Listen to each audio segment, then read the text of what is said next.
Hello, everyone. Welcome back to another episode of Black Girls Getting Their Shift Together.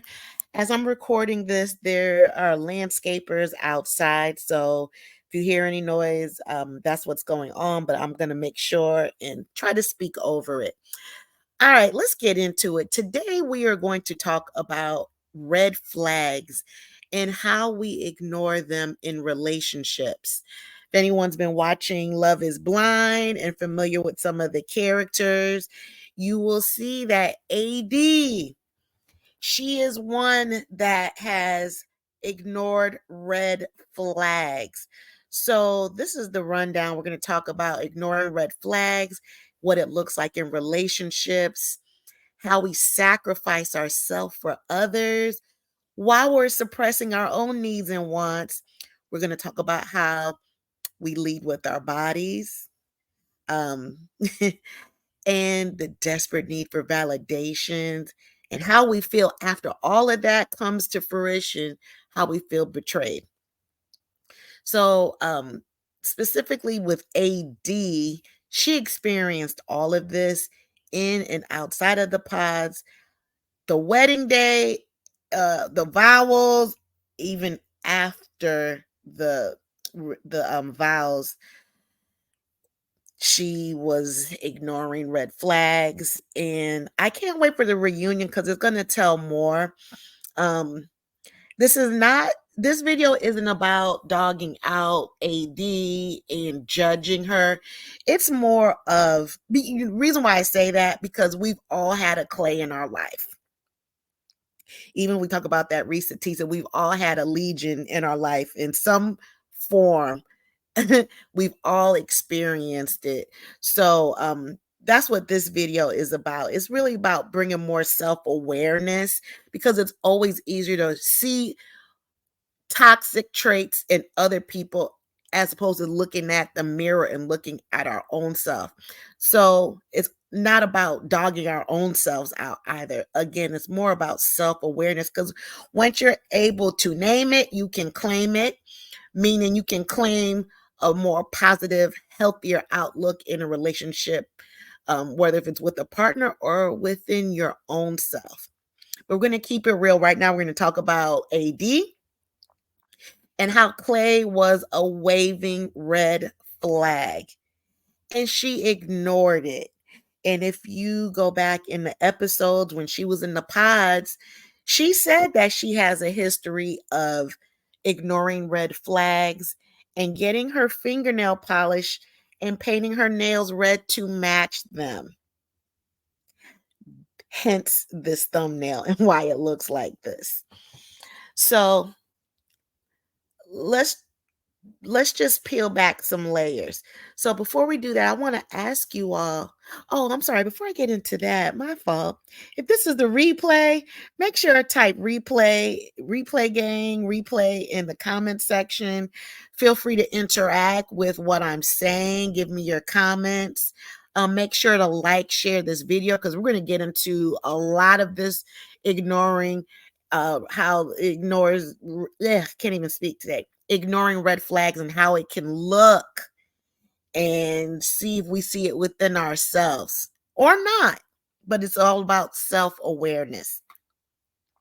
Make sure to share this video with someone who you felt that has ignored red flags in their relationships and let me know your thoughts on that.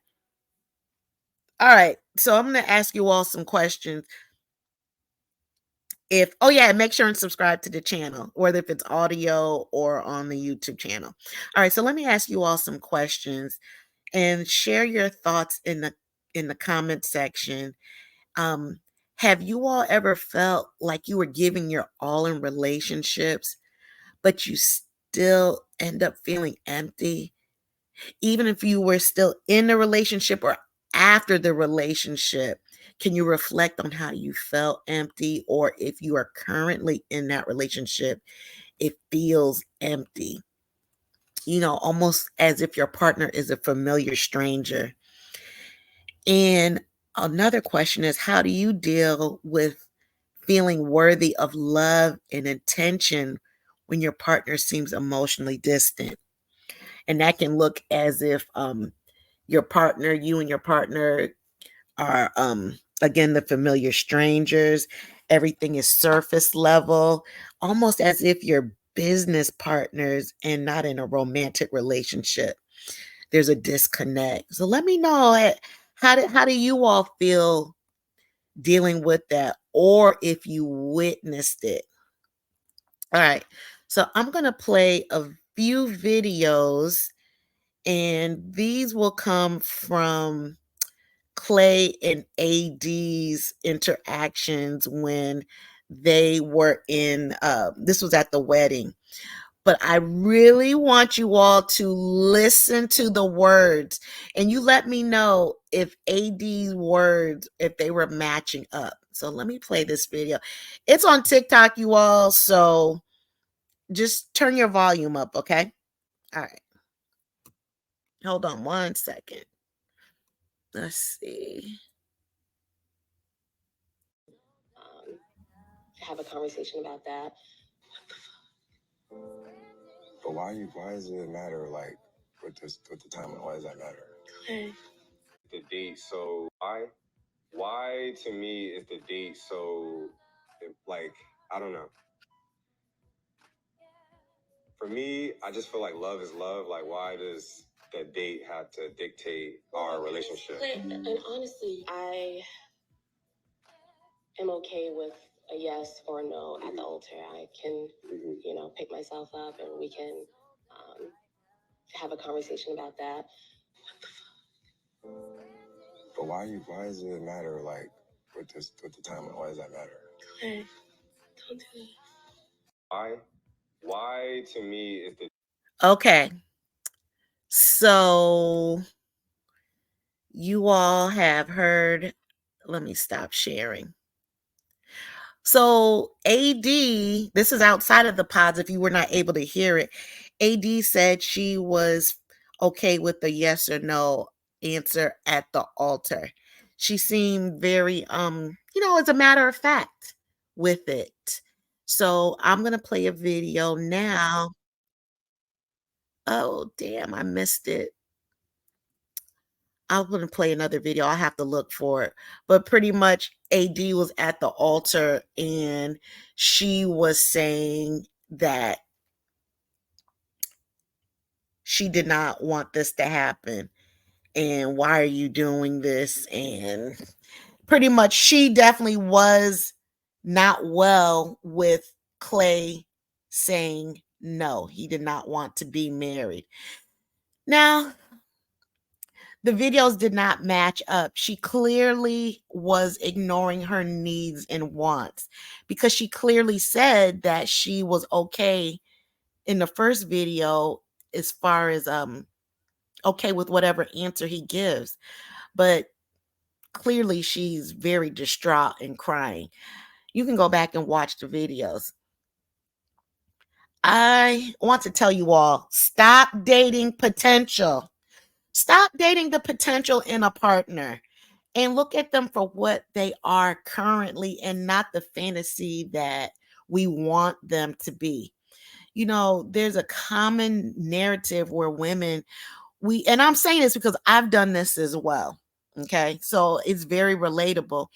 And it's how we often find ourselves sacrificing our own needs, but not only our own needs, but our own emotional well being for partners who are clearly emotionally unavailable.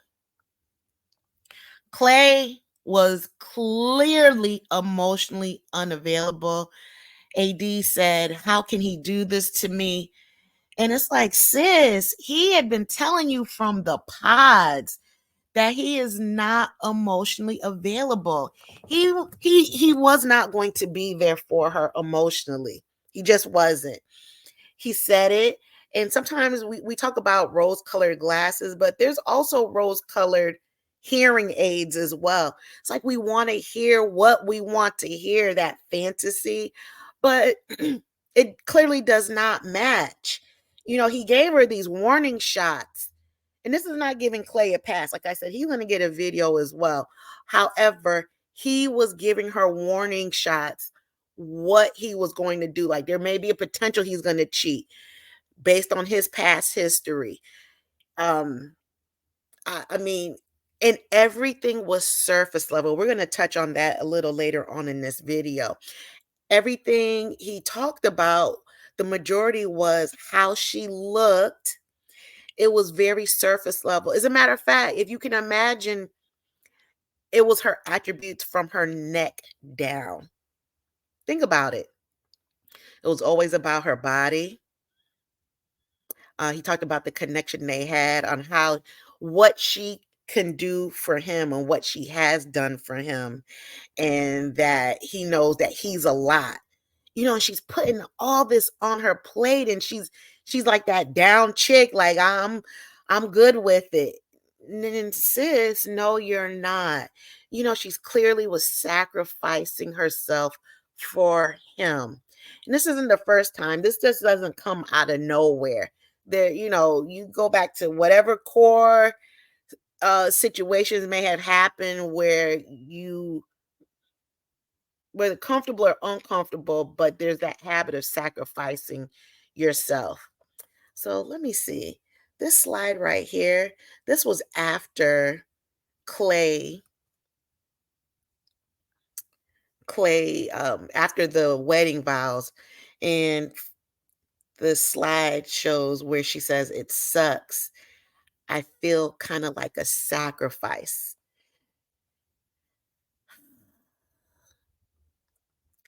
She did sacrifice herself, and she just did.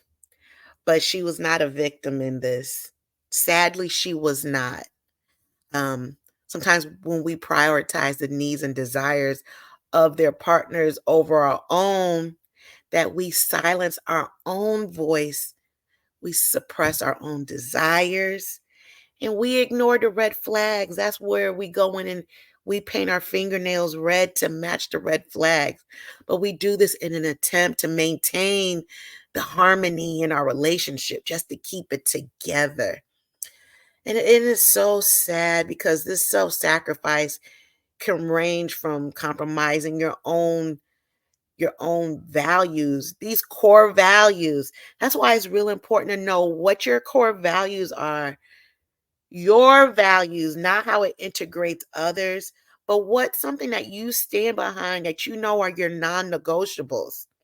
Because so let me share a story real quick. I didn't even know what a core value. I didn't have that personal I did have somewhat of a non-negotiable, but my boundaries were soft at one point. They were very weak, and it was easy for people to come in, and this can go beyond romantic relationships. I mean, this could have been with work, even with familial relationships. And because they were so weak or they were porous, that I neglected my own emotional needs just so I could preserve a connection, have some kind of emotional stability, but it really wasn't, because it was with an unavailable partner. That was a mouthful, but we do not we cannot be victims in this, because we have suppressed our own needs, but that's something that we've done to ourselves. The other person has not done that. It starts from within. So that's why it's real important to establish your non-negotiables, establish what your core values are, because when you have a solid sense on what that is, you'll also have a solid sense of self and who you are. You'll be able to stand on it. As the younger people say, what, stand on business. You can stand on your own business, and once those boundaries have been crossed, once those core values have been violated, it'll hurt to walk away, but at least and you can walk away in dignity and not be a victim to our own doing. So speaking of red flags, and wanting this emotional connection, we overlook the glaring red flags. These flags, they're not even flags. with this Clay and AD, it was a red blanket that was just taking up a whole football field. And it was all for a partner who was Clay, who was clearly emotionally unavailable. If you go back in another video I made, you can see the same blueprint played with Clay's parents. His dad was clearly unavailable, emotionally unavailable. Mom looked like she could have been holding that relationship together, but sis was not playing it this time around. She looked like she's done some healing, but currently you can see it being replayed with Clay and AD. And sometimes the warning signs, they can be kind of subtle or overt, meaning it can look like inconsistent communication. Um, uh, yeah, meaning the words do not match the actions. I think that was too much the case with Clay and AD. He definitely communicated what he was capable of doing as far as the infidelity. He seemed somewhat vulnerable, because he said he was scared, he wasn't sure. But you know what? He kept being there for her, and I'm not talking about emotionally. He definitely was physically there for her, and she clearly wanted more of an emotional connection. But sometimes these patterns, like him prioritizing his own needs over the relationship. Um, you know, AD is a baddie. Sis, her body is bodying. He obviously did not pass up that opportunity. And you know what? She did not pass up the opportunity as well. We're going to talk about body as well, leading with the body. But despite sensing these indicators, and she was very well aware of it, and a lot of us are, because we suppress the emotions, how our instincts of hopes of salvaging relationships just to avoid confrontation, to keep the relationship together, even though it's like tissue being sewn together with thread, but it's still tearing apart. But we still prioritize the other person's needs. So when that relationship is over, we are able to make an itemized list of what we did not like or how we felt after the relationship, but we clearly were feeling it during the relationship. If you look at this next slide, AD was saying how she's been carrying these relationships. She was saying that she was tired of carrying these relationships. And this is what it looks like right here. Carrying the relationships, meaning if you put your own needs and wants aside, yes, it will be easier to carry the relationship because you're carrying it, but you're carrying the other person's needs and wants and not your own. So talking about carrying the emotional load, uh how it looks is that we can share or carry their burdens, fostering, nurturing a toxic or unhealthy relationship. And how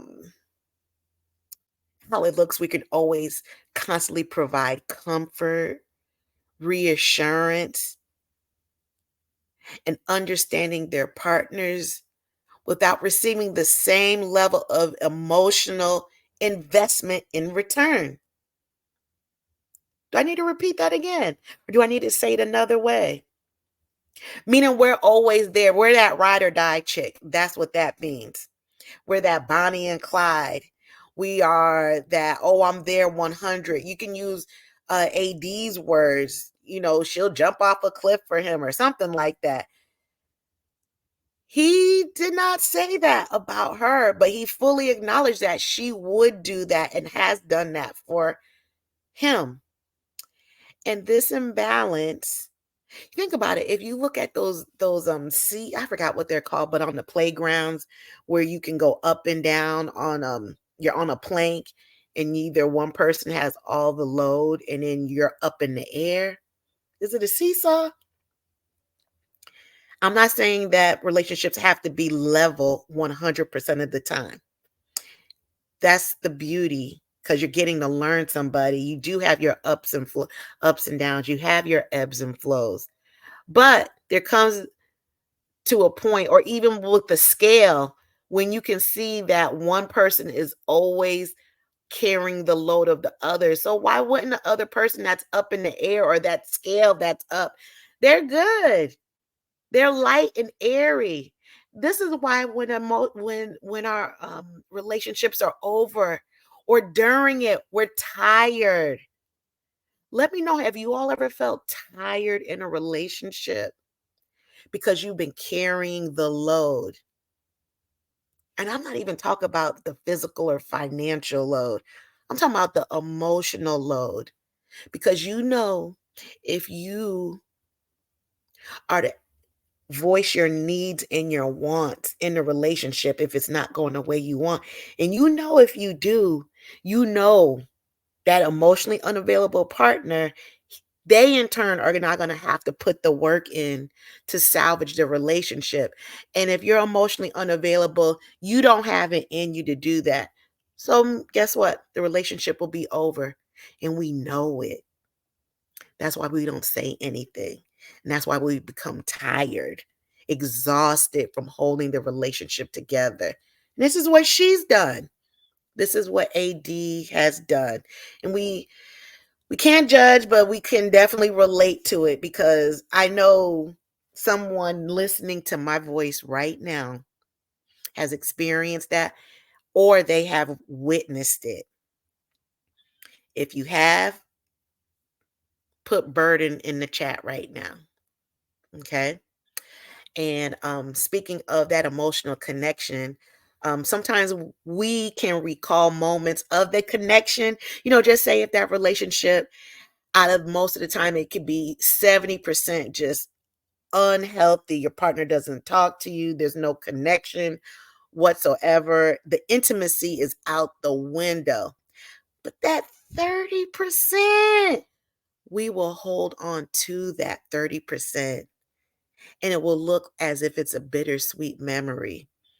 But then when you put it against the pain of realizing that you and you say to yourself, I have an emotionally unavailable partner.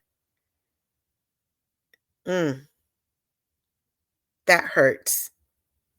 You just think about all the times you've poured your heart into conversations, just trying to connect with someone and only to be met with silence or superficial responses. Remember, I always talk about partners being familiar strangers. And in this case, once again, Clay, and it could have had these conversations, but you know what? Production didn't show it or they just didn't have it. But Clay, he always mentioned her body and what she's done and what she can do for him. And you know what? AD was being extremely superficial as well. You think about it, when they first met, he was not feeling her. He just wasn't. You can see the look on his face, but he was all in when she got up and he was looking at her body. And now he's kissy all over her, kissy face, as they call it, on her shoulders, hugging her on her hips. And she gets up and she turns her back to him. I like back. That's what he says. And she's right up there with him. Oh, I have back. And then she does a little shimmy. And she has some strings hanging off of her dress. You can go back and watch it. You like my strings?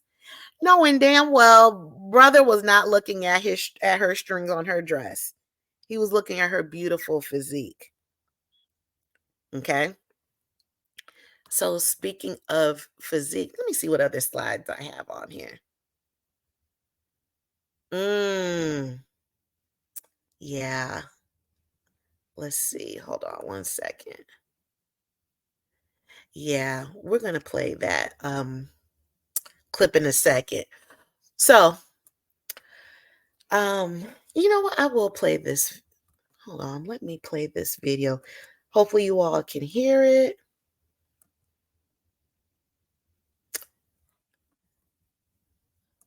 And this talks about, oh, here we go.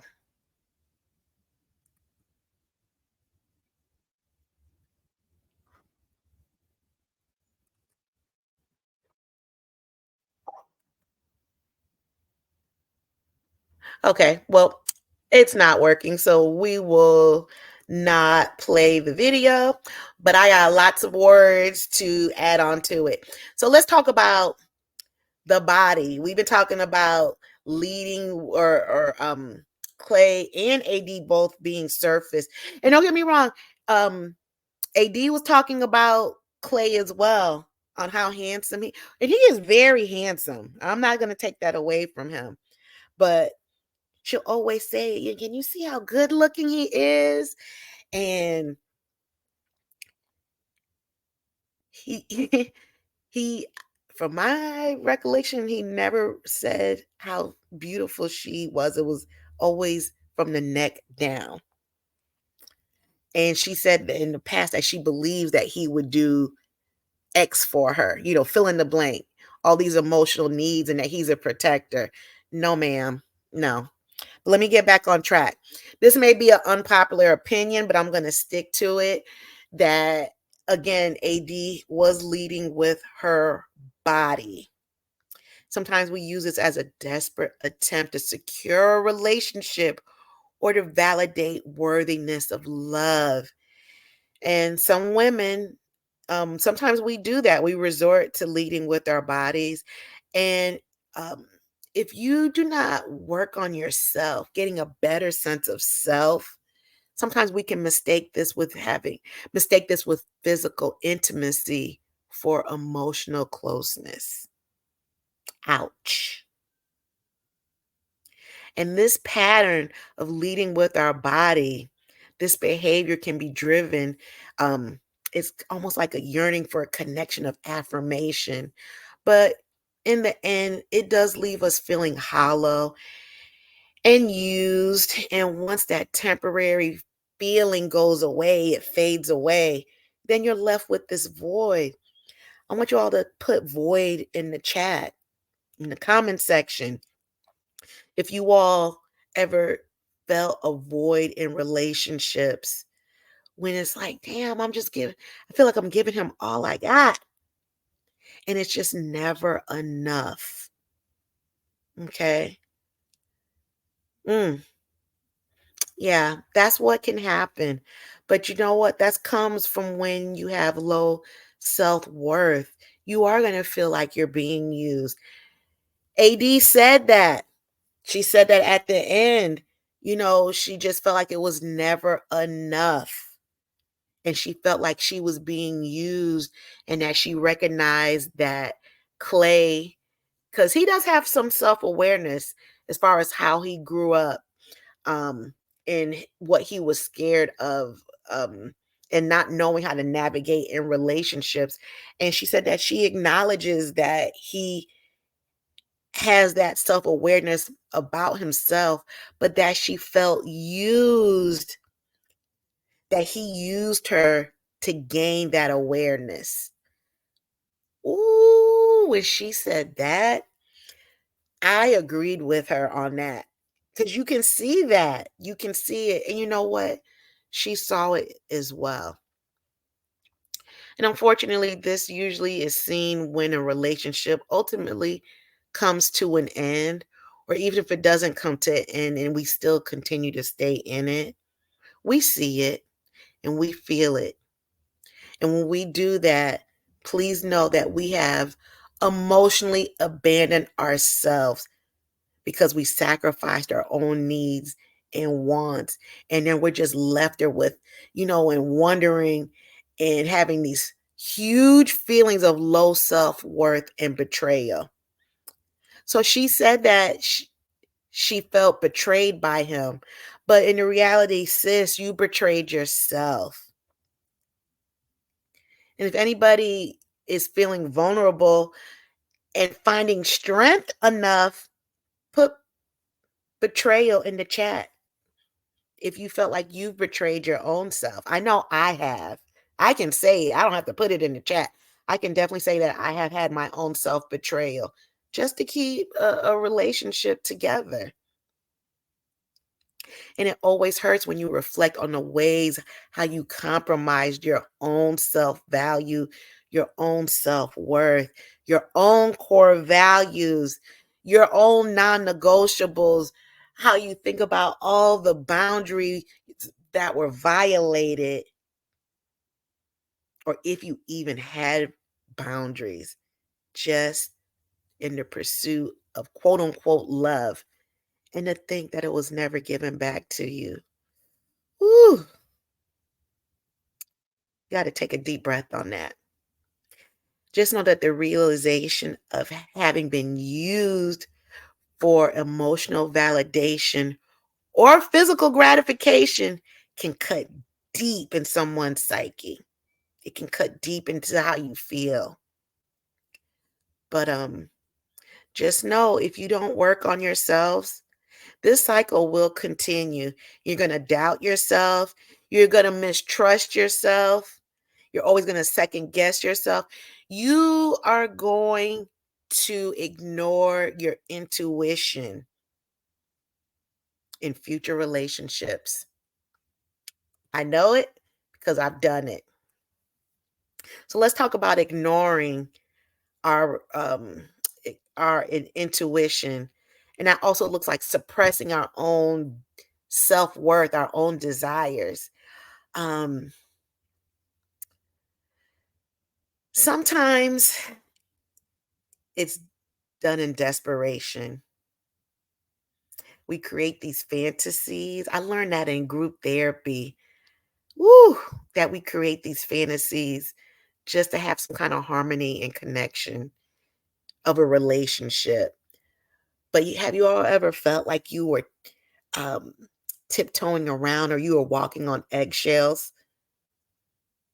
Put eggshells in the chat if you ever felt like you were walking on it because you were too busy ignoring your own needs and wants and just wanting to say the right thing just to continue to keep the dream and the fantasy of a relationship. Sometimes when we tiptoe, we in turn push that finish line meaning the ending on our own terms of the relationship. So sometimes we will push that that finish line back. And what we do in turn will create projects, group couple projects, so that we are still connected to that partner. Hell, we may even plan trips, vacations, holidays are coming up. Well, we'll stay for this holiday. Oh, well, I'm going to plan a vacation. So now we're still connected. Meanwhile, we're still suppressing our own true needs and desires. But we'll lie to ourselves and tell ourselves that these are desires that we want. But in reality, we're still just longing for that connection. Um, just know that when we do this, that it is for a deep-seated yearning for validation and acceptance, and that we invest so much of this emotional energy and time in these relationships. Meanwhile, we're tiptoeing and we're walking on eggshells, but we're hoping to earn that love and approval. And the unfortunate part, it's from partners who just are incapable, or hell, they may not even want to reciprocate it. So what we do? We just ignore it and we just sacrifice. We get on that railroad track and we watch the train come and run us over willingly. And while we're being ran over, we still have unmet expectations. we're still hollow. We still have that void. And we can keep filling that void, but we're always going to have that empty feeling, that nagging empty feeling. Okay. And until we realize that that can look like insecurities and self-doubt. Mm. And then sometimes I've done this before, that we blame ourselves. Sometimes for our partner's own emotional unavailability. We make excuses for it. Oh, they had a bad day. Oh, yeah, it's how they grew up. We're making these excuses. I'm gonna help him get into therapy. Girl, we need to get our own selves into it and look at our own unworthiness that we have from within on why we keep these relationships going, even at our own detriment, knowing we really crave that connection, that healthy connection. So, if you all could imagine a beautiful piece of fabric, you think about some of the pretty colors that you all love, okay? And imagine that on this piece of beautiful fabric, you have your emotionally unavailable partner on it, okay? And that imagine every time you sacrifice yourself, that fabric comes unraveled. It's like you pull one thread and little by little, and it can take a week, it can take days, and in most cases, it could take years or even decades. And that beautiful piece of fabric just becomes unraveled. It can be at a slow pace, so slow that you don't even see or recognize that it's being unraveled. And then at the end of a relationship or during it, you starting to feel like a shell of a person or just a thread, or maybe even hanging on to a thread of the relationship. And when the relationship is over, you don't even know who you are. Mm, you feel shattered in a relationship. And then we just try to look and, we try to put these little pieces of threads together. And you know what? Sometimes some threads are just not meant to be put together, not by that particular person.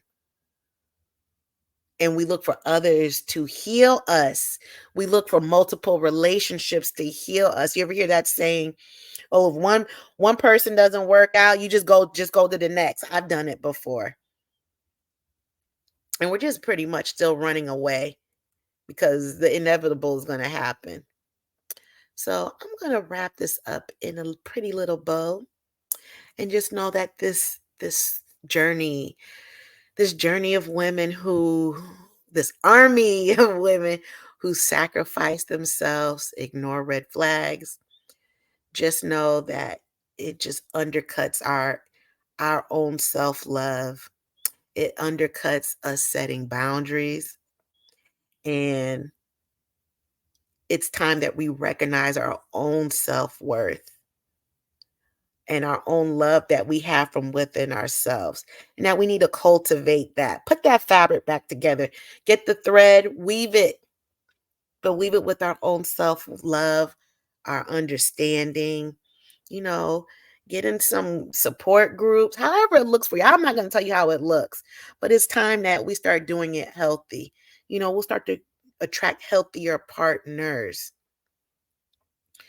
Let me know your thoughts on this. A couple of questions I'm going to ask you, and feel free, show some strength and put it in the chat. Let me know your thoughts.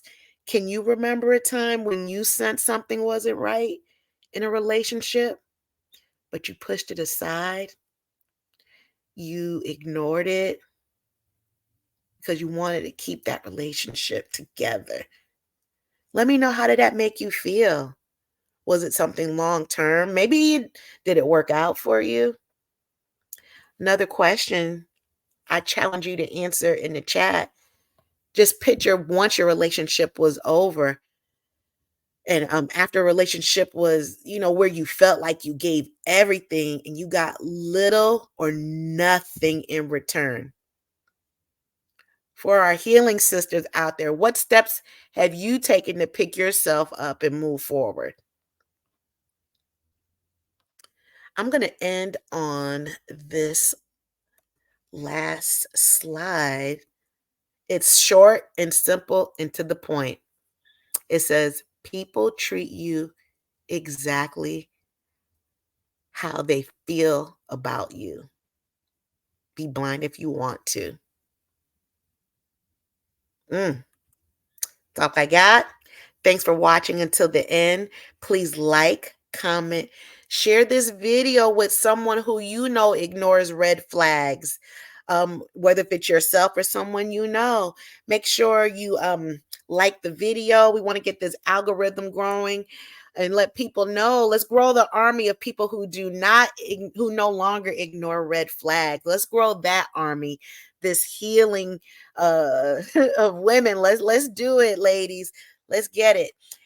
Stay tuned. I am going to check back in for my thoughts on the reunion that is coming up very soon. I guess within 24 hours, I will get something out to you. That's all I got. Thanks for listening.